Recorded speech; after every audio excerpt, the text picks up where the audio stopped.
你现在正在看视频的手机用了多久了？大家可以评论弹幕一下。老机新测是我们频道的传统系列之一啊，主要考验厂商们的持续优化能力，以及验证一下当年谁在吹牛，谁在裸泳。现在2-3年的时间，确实对于旗舰手机来说就还好了，都还是比较流畅的。但是各家出货量的最大头啊，其实还是中端机。本期我们选择了2年前的5款2000元到3000元的主流终端手机，华为、红米、荣耀、真我、iQOO 啊，都给大家摆在这儿了。不知道有没有正在使用它们的小伙伴？2年过去了，他们现在的体验怎么样了呢？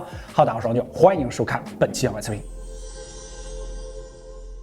先来看一下本期的5位参赛选手：红米 K40 1999起，iQOO Neo 5 2499起，真我 GT Neo 2 2399起，荣耀 V40 3599起，华为 nova 9 2699起。我们说的都是当年的价格啊。我们先把它都摆在这儿。屏幕前的小伙伴，如果单看 ID 设计的话，你更喜欢谁？给评论弹幕。受限于价格，2年之后再看这5款手机，在颜值和质感方面，那肯定都要欠佳一些啊。核心配置方面，我们直接给大家打出来，其中红米 iQOO 和真我使用的是当年口碑不错的骁龙870，而价格相对较高的荣耀搭载的是天玑1000 Plus， 华为则是老朋友骁龙778G。这5台手机的核心配置还是有一定区别的，而且本次测试的机型已经不能满足我们数据库最新版本 3.5 的测试模型了，只能以这5台手机均能达到的最高画质进行测试啊。所以本期大家还是弱化横向对比啊，重点看一下自己关注的机型。游戏咱们先看王者9帧极致画质3台870的手机，红米、真我和 iQOO 的区别不大，基本上都能保证一条直线运行，只有真我在团战的时候会有一些波动，最低会降到66帧。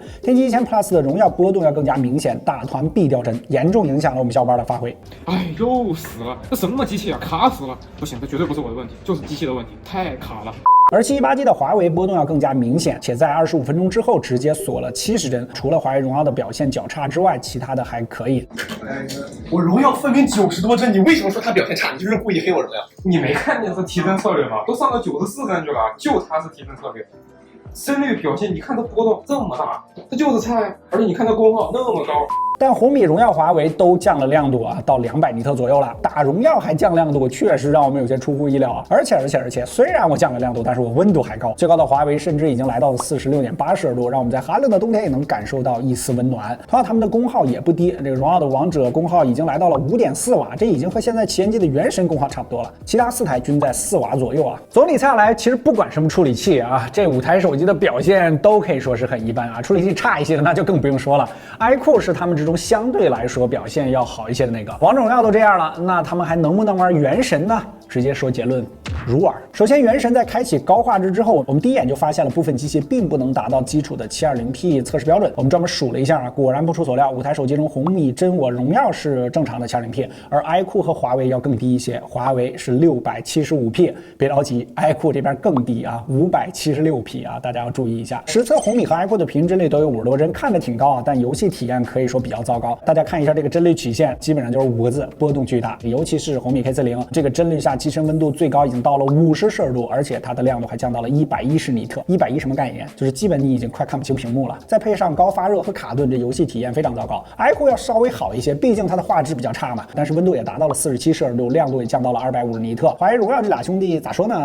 不如不玩吧。这2台机器分别只有39帧和29帧，在它们帧率比较低的同时，温度还不低，分别有47.5摄氏度和46.2摄氏度。唯一表现还行的是真我啊，平均46帧啊，6分钟之后锁了45帧，但总体流畅度还不错啊，这温度也仅有45.5摄氏度，而且全程都没有降亮度。这5台手机中相对体验是最好的一个。OK， 跑完原神啊，相信星铁不用跑，大家也都懂了啊。这个在游戏方面，这2年前的终端机只能说是凑合能玩，性能多少都有些跟不上了。哪怕只是负载压力较低的王者荣耀，体验总体来说都比较一般。日常还是更建议低一些的画质，毕竟流畅比画质更影响体验。相对于游戏体现的极限性能，对于终端机来说，这日常和续航的使用体验是更为重要的。我们实测走起。首先是续航，我们又对这5台手机进行了3小时轻度续航测试。考虑到5台机的使用程度不同，电池都有一定程度的损耗啊，这成绩仅供参考。3小时测完，真我和红米表现还可以，都剩余57%，这个成绩应付日常的中轻度使用还是没什么问题的。而华为、iQOO、荣耀分别剩余41%、37%和34%，不管怎么节省，基本上都不能满足1天的轻度使用了。日常使用的话，大概率还是要充电宝不离身才会有安全感。更何况你要注意啊，我们手里的机器的电池健康度相对于屏幕前每天把它当成主力机使用的小伙伴板是要更健康一些的。如果你正在用这些主力机，那实际的续航表现肯定还要更差一些。日常使用对于终端机更是重中之重。5台系统版本到我们截稿啊，除了 iQOO 和红米都能支持到最新版的系统。主观感受，搭载870的 iQOO 和真我，不管是系统的流畅度还是响应速度，在这5台手机中表现都是更为优秀的。尤其是 iQOO 啊，虽然还是 Android OS 3，但是它的日常表现，我们甚至有那么一瞬间觉得它不是一个终端手机。不过这系统动画感较弱带来的就是傻快的感受啊！你注意看，我们同时打开设置这个图标，左手边的 iQOO 就是简单的进行图标缩放，而右手边人家红米则是缩放的同时还配合上了小齿轮的旋转，这就是动画感。而红米 K40虽然同样搭载870，但日常中的小掉帧、小卡顿相对还是多一些，尤其是当后台多了之后，对于整机的流畅度会有不少的影响啊，要注意清理。而华为和荣耀这2台，由于机器的性能整体相对较差一些，哪怕是轻度使用，这卡顿掉帧相较于前面的3台还是更多一些。你看，就像现在这样普通的刷一下淘宝啊、微博啊这种信息流 app， 这机身刷一会儿就会发热，一发热就会降频，这一降频，本来处理器性能就捉襟见肘啊，就有些落后了，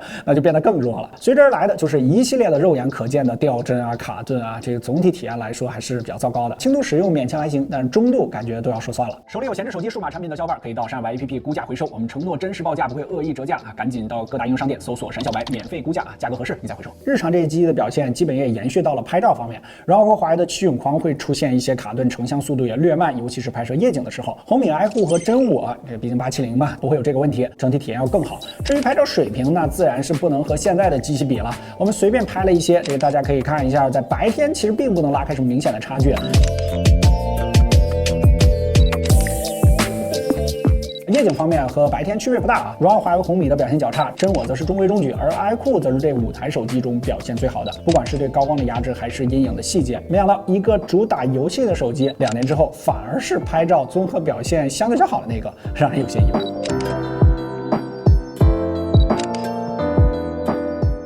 2年过去了，这群终端机表现怎么样呢？